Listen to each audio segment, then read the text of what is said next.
वफाकी काबीना ने जस्टिस काजी फाइज ईसा के खिलाफ दूसरी नजरसानी की दरख्वास्त वापस लेने का फैसला कर लिया है। इस पर हम बात करते हैं डॉन न्यूज के नुमाइंदे और चीफ रिपोर्टर सनाउल्लाह खान से। सनाउल्लाह खान, बताइएगा क्या फैसला किया है वफाकी काबीना ने और किन जरूरत के पेश नजर?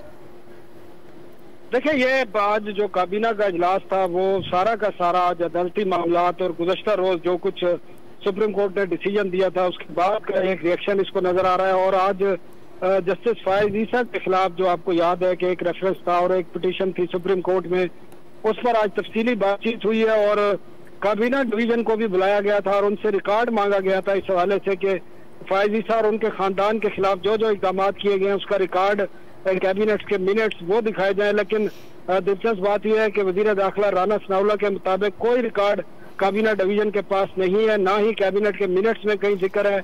और जो भी उनके खिलाफ कार्रवाई होती रही वो बारों बार होती रही, उसको ये लफ्ज इस्तेमाल किया राना सनाउल्लाह ने और इसका कैबिनेट ने बड़ा सख्त नोटिस लिया। और एक जो पाकिस्तान का आइन कहता है कि सुप्रीम कोर्ट का अगर कोई फैसला है उसमें एक नजरसानी की दरखास्त हो सकती है, वो भी रिजेक्ट हो गई थी फाइज ईसा के खिलाफ। उसके बाद एक और जो है जिसको मारवा आइन नजरसानी कहते हैं, क्रिएटिव रिव्यू पिटीशन उसको कहा गया था, वो वापस लेने का फैसला किया गया है। और ये भी फैसला किया गया है कि जिन जिन लोगों ने जस्टिस फाइज ईसा के और उनके खानदान के खिलाफ ये इकदाम उठाए उनके खिलाफ कानूनी कार्रवाई की जाएगी। एक जाली कमेटी बना दी गई है जो वो ये देखेगी। इसके साथ आज एक और बड़ा फैसला हुआ है, कौमी असम्बली का इजलास शुरू हो चुका है और इसी इजलास में स्पीकर से दरखास्त की जाएगी कि एक जुडिशल रिफॉर्म्स कमेटी बनाई जाए और उस कमेटी में जो वजीर दाखिला राना सनाउल्लाह के मुताबिक ये देखा जाएगा जो बेंच बनाने का इख्तियार है चीफ जस्टिस ऑफ पाकिस्तान का, उनका काबीना ये समझती है कि वो खत्म होना चाहिए और चीफ जस्टिस की जगह सुप्रीम कोर्ट का लफ्ज होना चाहिए। बेंच बनाने का इख्तियार सुप्रीम कोर्ट का होना चाहिए, ना कि चीफ जस्टिस का। इसके साथ साथ ये सो मोटिव एक्शन के हवाले से भी रिफॉर्म्स करने की बात की गई है आज कैबिनेट में।